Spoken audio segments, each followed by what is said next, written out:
Pakistan Sri Lanka cricket खंडा वेत प्रहारයක් එල්ලවේ. ඉන් ශ්‍රී ලංකා ක්‍රීඩකයන් 6 දිනක තුවාල ලබා ඇතැයි ඉන්දියාවේ NDTV රූපවාහිනිය වාර්තා කරයි.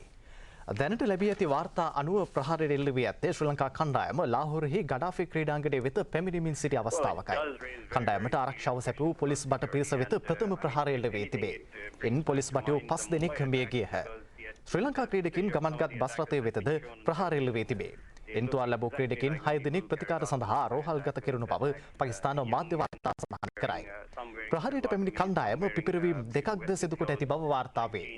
තුවක්කුකරුවන් 4 දෙනෙකු ප්‍රහාරයට සම්බන්ධ වූ බව මාධ්‍ය වාර්තාවල දැක්වේ.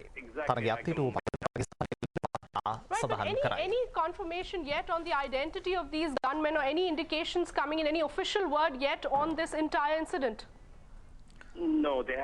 விசேட செய்தி பாகிஸ்தான் லாகூர் கடாஃபி மைதானத்தில் இலங்கை கிரிக்கெட் அணியினர் மீது இன்று காலை தாக்குதல் நடத்தப்பட்டுள்ளது. 6 இலங்கை வீரர்கள் காயமடைந்துள்ளதாக இந்தியாவின் ND தொலைக்காட்சி சேவை உறுதிப்படுத்தி செய்தி வெளியிட்டுள்ளது. இலங்கை அணி லாகூர் கடாஃபி மைதானம் நோக்கி வரும்போது இந்த தாக்குதல் இடம்பெற்றுள்ளதாக தெரிவிக்கப்படுகின்றது. பாதுகாப்பு போலீசார் மீது முதல் தாக்குதல் இடம்பெற்றுள்ளது. 5 போலீசார் இதில் உயிரிழந்திருக்கின்றார்கள்.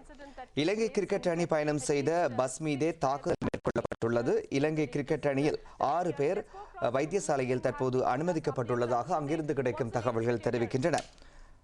இங்கு 2 வெடிப்பு சம்பவங்களும் இடம்பெற்றுள்ளன. அதே நேரம் 4 பேர் தாக்குதலை மேற்கொள்வதற்காக சம்பவ இடத்திற்கு வந்ததாகவும் அறிவிக்கப்பட்டுள்ளது. தற்போது போட்டி இடைநிறுத்தப்பட்டுள்ளதாக அங்கிருந்து கிடைக்கும் தகவல்கள் தெரிவிக்கின்றன. Have been injured. One has taken a bullet in his chest and the other one has taken a bullet in his leg.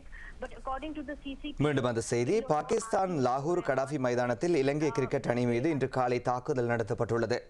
6 இலங்கை வீரர்கள் காயமடைந்துள்ளதாக அதனை உறுதி